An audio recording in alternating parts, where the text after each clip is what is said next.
So what happens is individual departments, not in this case, but in a normal case, if it was just a police misconduct case or allegation, we would conduct the investigation in terms of conducting all the interviews of the officers and come up with a determination of findings of fact.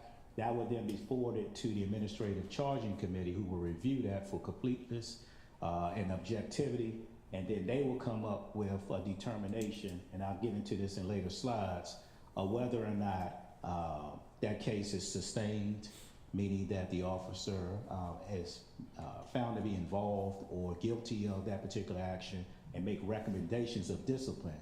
Then would then be coming back to me as the chief of police to take action on, and that's explained further in some of the next slides. The committee can request information or action from a law enforcement agency that conducted the investigation, including requiring additional investigation and the issuance of subpoenas. If the police officer is not administratively charged, they will make a determination that the allegations against the police officer are either unfounded, exonerated, administratively charged, or not administratively charged. Those are the findings. They record in writing any failure of supervision that caused or contributed to a police officer's misconduct. So while the conduct may not be something in terms of becomes a violation, but if it's a training standard or something like that we need to improve upon, they make recommendations that we would then incorporate into our training standards to improve upon the performance in the future. The Maryland Police Training and Standards Commission shall develop and adopt by regulation a model uniform disciplinary matrix for use by each law enforcement agency in the state. So consistency in terms of discipline that is levied is consistent across the state, because that's been mandated by the Maryland Police Training and Standards Commission. And that is consistent across the state. Each law enforcement agency shall adopt a uniform state disciplinary matrix. Within 15 days after the administrative charging committee issues an administrative charge against a police officer, the chief of the law enforcement agency, that should be me, shall offer discipline to the police officer who has been administratively charged in accordance with the disciplinary matrix. The chief may offer the same discipline that was recommended by the administrative charging committee, or a higher degree of discipline within the applicable range of the disciplinary matrix, but may not deviate below the discipline recommended by the administrative charging committee. So what that means is whatever they come back with in terms of the discipline that's recommended, I can either offer that or I can raise it, but I cannot go below what was recommended, okay? If the police officer accepts the chief's offer of discipline, then the offer of discipline shall be imposed. If the police officer does not accept the officer's offer of discipline, then the matter shall be referred to a trial board.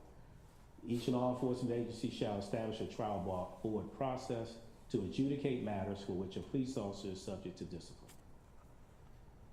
The trial board shall be composed of an actively serving or retired administrative law judge, or a retired judge of the district court or the circuit court, appointed by the chief executive officer of the county. So here, that's the county executive. A civilian who is not a member of an administrative charging committee appointed by the county's police accountability board. So it's a 3-person board. What I just read is the second person that will be on that board. And then the third person that will serve on that board is a police officer of equal rank to the police officer who is accused of misconduct, appointed by the head of the law enforcement agency. So I will be able to select an officer of equal rank to be able to serve on that trial board. A chief or a chief's designee may suspend the police officer without pay and suspend the police officer's police powers on an emergency basis if the police officer is charged with a disqualifying crime as defined in 5-101 of this article. And you all have access to the full police accountability law, so you can read it up. These are only excerpts that I pulled out for the purpose of this meeting. A misdemeanor committed in the performance of duties as a police officer, or a misdemeanor involving dishonesty, fraud, theft, or misrepresentation. A police officer who was suspended without pay under the subsection is entitled to receive back pay if the police officer is found not guilty of the criminal charge or charges on which the suspension was based. Criminal charges or against the police officer result in a finding of not guilty, acquittal, dismissal, or it's null pros. So if we do suspend an officer without pay and then they're found not guilty, then they're entitled to back pay. The chief shall terminate the employment of a police officer who is convicted of a felon. The chief may terminate the employment of a police officer who receives a probation before judgment for a felony or is convicted of a misdemeanor committed in the performance of duties as a police officer, a misdemeanor related to domestic violence, misdemeanor second degree assault, or misdemeanor involving dishonesty, fraud, theft, or misrepresentation, okay? If you would like to scan the QR code, this takes you directly to the full police accountability legislation. It's quite lengthy and it deals with many more things than just the Police Accountability Board. But the information that I shared this evening came from that law, as again, that I said was passed by the legislature and enacted in 2021. So that lays out both the criminal and administrative process as to where we are. I think it's important that our community is aware of the process that we abide by, and that's in all cases of discipline. So it's not just in instances of officer-involved shootings. There's not always a criminal investigation, obviously, but any matter of any complaint filed by a citizen against a police officer follows this administrative charging committee process, okay? So what I'd like to do is to take a couple questions from the community. Just be mindful that, as I stated, this case, as it relates to the officer-involved shooting, is still under investigation. So any specific questions about the status of the investigation, I will not be able to answer this evening. But if you have any questions about the process, I'll be more than happy to answer. Sir? Just one question. My main question and concern is that no one has said anything about any other type of weapon there. And I don't know if you're allowed to talk about that or not, but that is very concerning to me, that if there was no other weapon, then, you know, you can't necessarily go into all that. But I think the community has the right to know if there was any other type of weapon around that scene. Sure. And again, that is a matter that is being investigated. It's not appropriate for me to comment on that at this time, but that is something that once we're able to and the investigation is concluded, we make sure that we can provide updates at that point in time. Sir? How you doing, sir? Yes, sir. The question I have is, as it relates to policy, Mm-hmm. what is the policy for a police officer to unholster their service weapon and point it anywhere? So the policy is based upon an officer's determination of a threat, okay? And so, you know, there's no, you know, black or white policy to say when an officer should unholster a weapon and display. So it's based upon rigorous training that we go through, but at the end of the day, it's about the officer's assessment of what they consider a threat that elevates to that level to make the determination of whether or not that level of force. And it's the same thing with any level of force that we utilize. So whether it's something that's less than lethal or whether it's deadly force, it's still something based upon the officer's assessment of the situation and what's appropriate. I understand, and you know, I know that the news has covered this, and you know, I guess the person involved in this whole situation, he was there giving accounts of it. So again, to the brother's question earlier, was there? I mean, I know you guys have seen it. Was there a credible threat for him to do that? Again, we're commenting on the physical events of what occurred. That's what's under investigation. And that's what I read in my statement. What I'm asking this community is patience. You know, allow the investigative process to play itself out.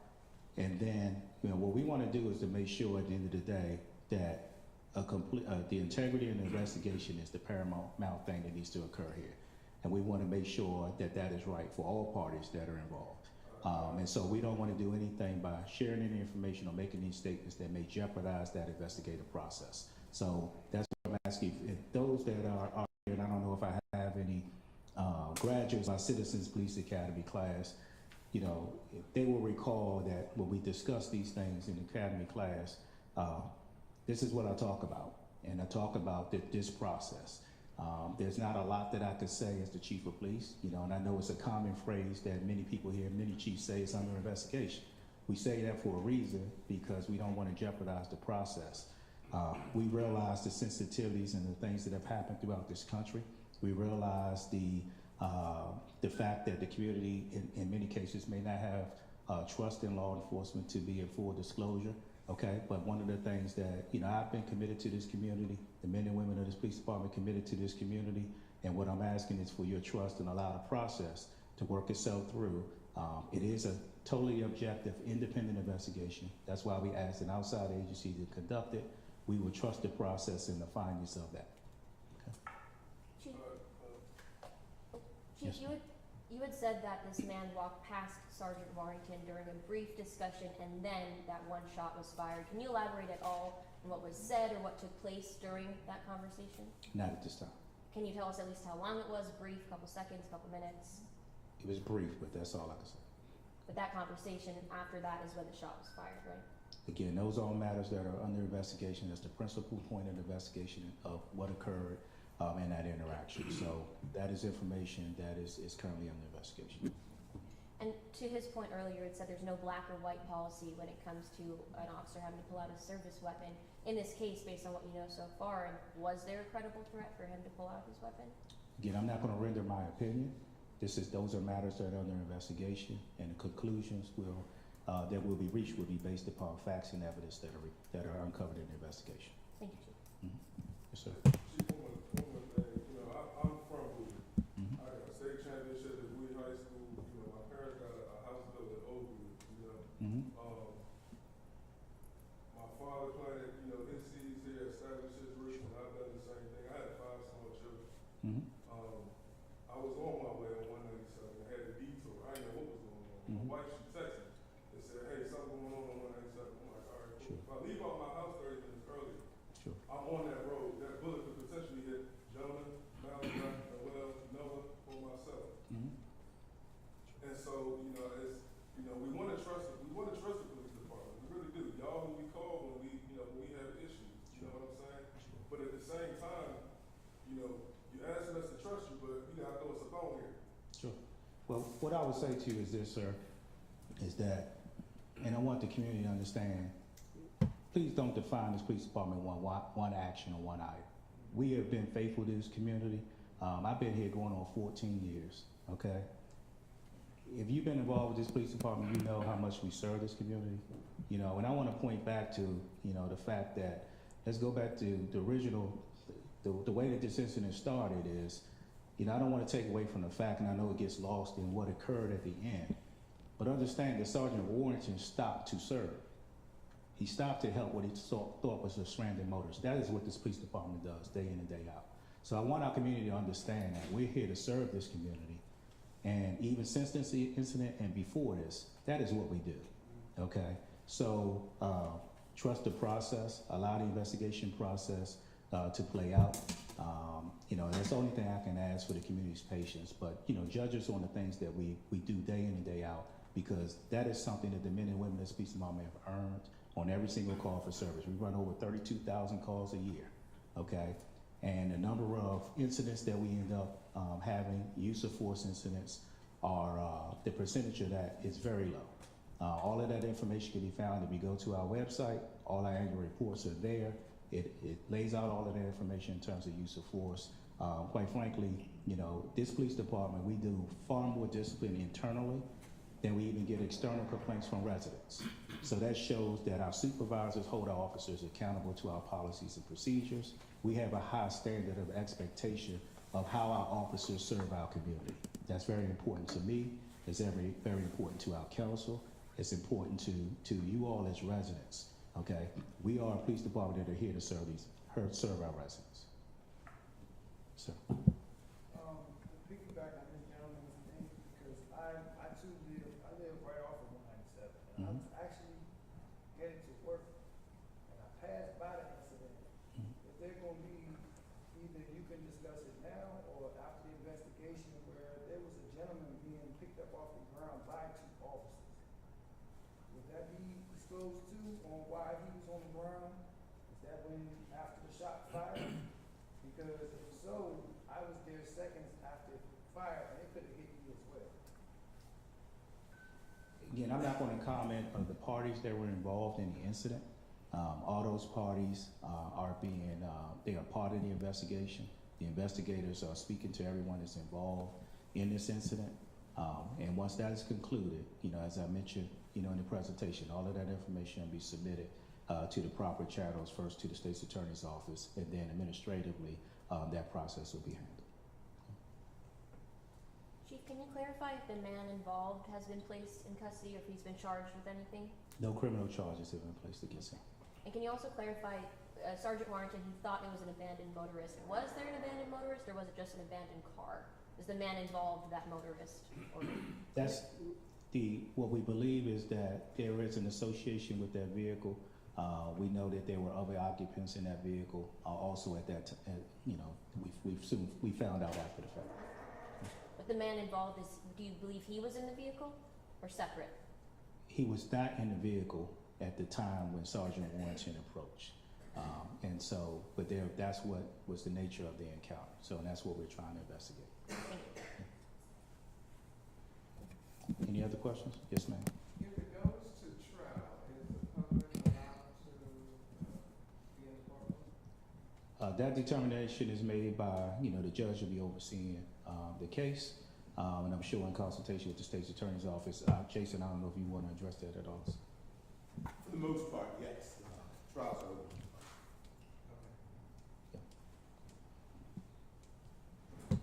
Any other questions? Yes, sir. What is the policy for if a citizen accidentally discharges a weapon?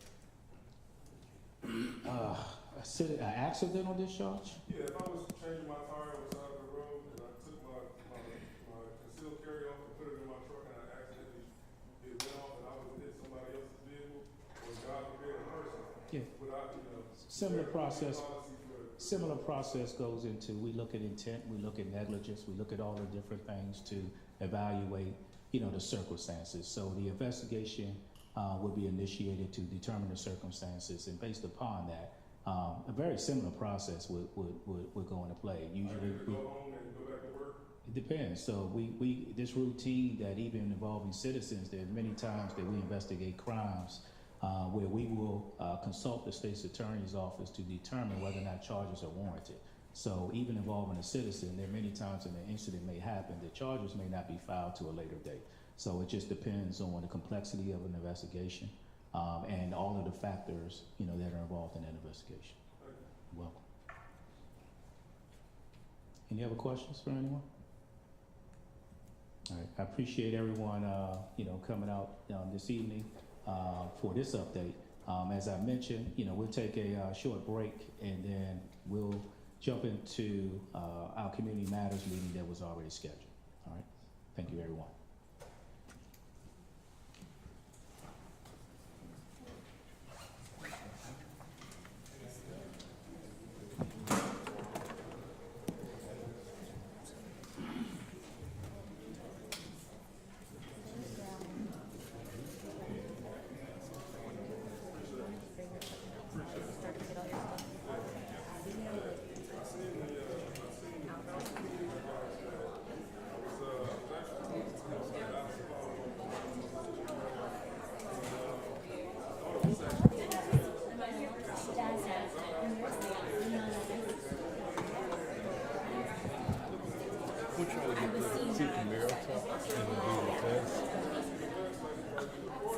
Gotta have a man with a fez on it. Gotta have a guy with a fez on it.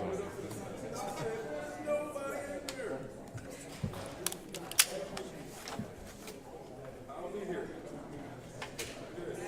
Good. I want to start being in here. This is my first time in here. Shit. Right.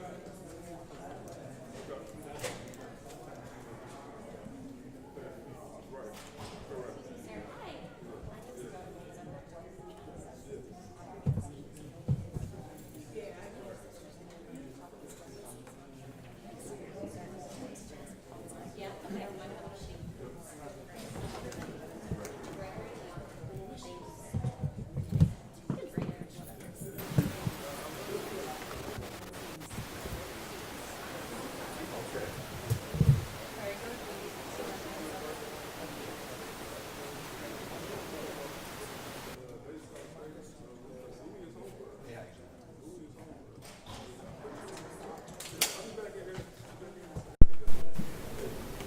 Mic check 1 2 3. Mic check 1 2 3.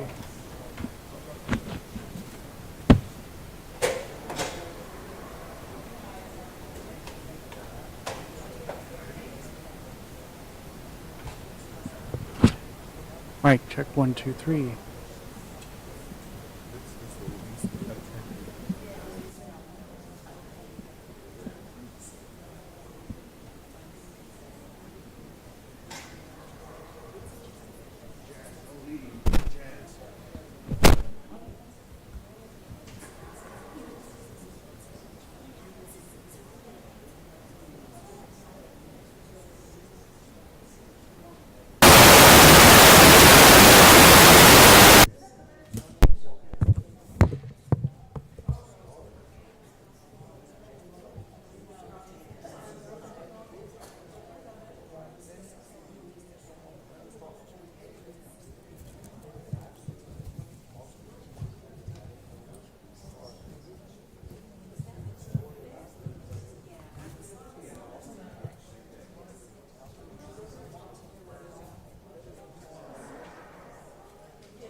How long is he the course? 13 weeks.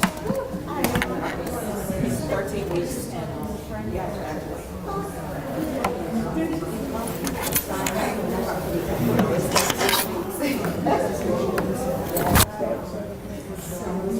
I'm already, please. Yeah. It's not here.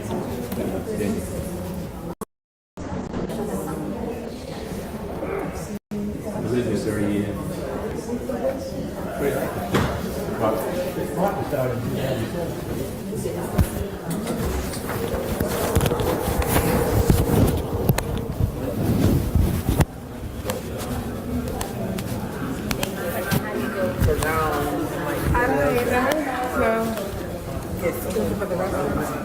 I don't know. I was seeing if anybody else wanted to talk around this mic truck.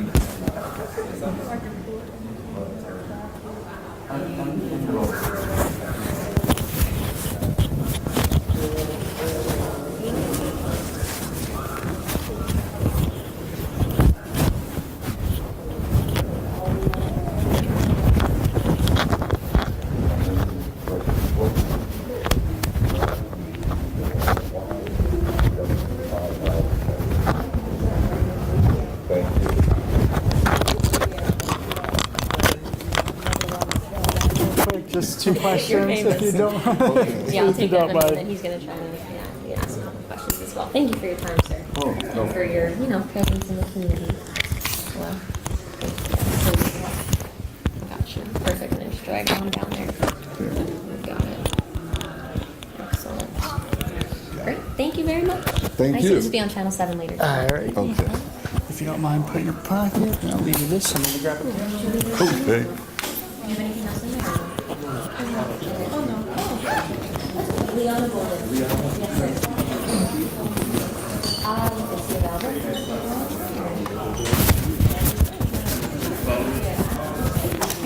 All right, have a good evening.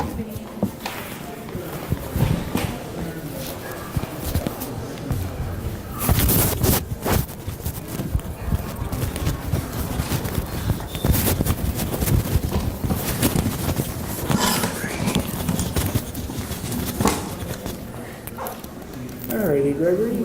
All right. You will face me, not the camera, and we are rolling. Alrighty. So the first question is going to be always the easiest. If you want to give out your name, your first and last name, and the spelling of it. All right. Gregory Wilson, And the spelling of it. GREGORYWILSON. Initial thoughts in reaction to tonight's meeting so far. The initial responses, I would have liked a little more information, but I'm satisfied at this point that the chief gave us as much as he could. My main concern was to find out whether or not there were any other weapons around, and trying to understand why the officer pulled his weapon initially in the first place. And listening to this meeting, the big concern a lot of people have is not just the incident, but safety around the incident, this whole kind of triad about it. What was your reaction to the actual incident? Do you feel like kind of safe? What were your thoughts about it? Okay, personally, I feel pretty comfortable and confident in the Bowie Police. I think they are pretty easy to get along with, have a lot of neighbors who are Bowie Police officers. part of my concern also, of course, is when something like this happens, it sometimes can get out of hand, and the next thing you know, there's a lot of crazy going on where other people can wind up being hurt, property being destroyed, all types of things of this nature. And that, of course, was a concern of mine, being that I am a resident of Bowie. Yeah, and kind of like touch on the more details. You wanted, I believe you asked, you wanted to attend the court, correct? Yes. What makes you want to go to the trial for this? Okay. That's just wanting to make sure I'm still a part of the community and getting a chance to really know what's happening and getting it firsthand.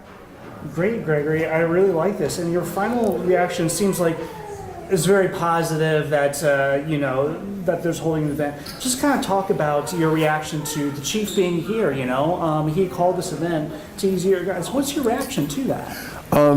The chief is actually pretty good.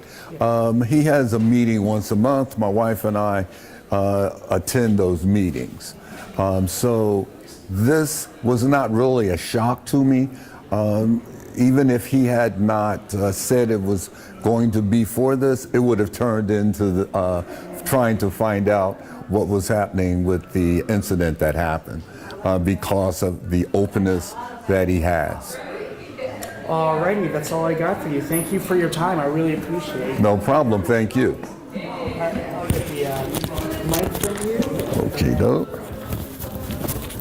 What channel are you with? I am Channel 9, the local CBS. Oh, okay, sure. So if you watch us at 11, I'm not sure what our programming schedule is going to be like. Get Up DC. Oh, you like Get Up DC with Yeah. Wisdom Martin and okay, cool. All right. Great Nice group of talking people. with you. Thank you.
Want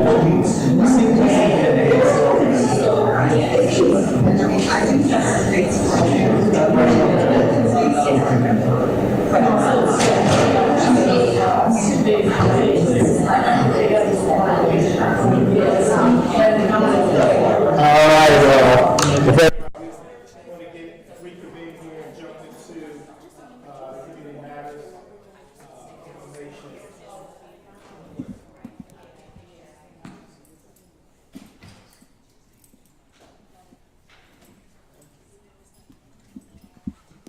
So, as I mentioned before, every single month since January, I hold a community matters meeting, and the purpose of this meeting is really to for our residents to have an understanding of, this police department, who I am, the men and women that serve you in the community, how we structure, so you have factual information, exactly know exactly how your police department operates. So, we're glad we changed this venue. It was supposed to be in Saddlebrook. I usually like to do it out in the community, and we move it around, but due to the weather and things of the sort, it's best to hold it, here this evening. As I mentioned earlier, I think I'll do it again. I'll introduce the staff that's here this evening. I am Chief Dwayne Preston. I have my acting Deputy Chief Robert Liberati. I don't have that mic any longer. You want me to put it back on? I'll put it back on.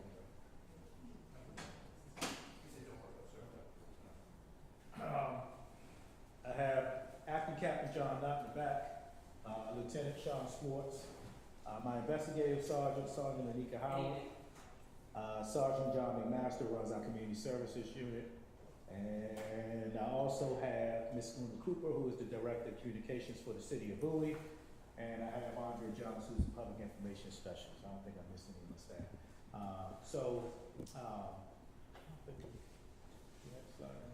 We took it out. So usually I have a organizational chart that's inside the PowerPoint. But we're authorized to have 67 sworn officers, okay? That sounds like a lot, but we realize that the city is nearly 50,000 residents, 60,000 residents, and over 20 square miles, and growing.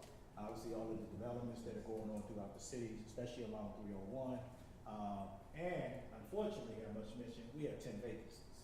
So we authorized 67, but we're down to 10. Okay, so generally, what that amounts to is we generally have about 4 officers working the city at any given time in a patrol capacity, because we have shifts. So officers obviously get days off, we're covering 24 hours a day. We have other officers that are dedicated to investigations and community services. We have 2 school resource officers, one assigned to the main building at Bowie High School and one assigned to the annex. We have other officers that are dedicated to other assignments, not just patrol.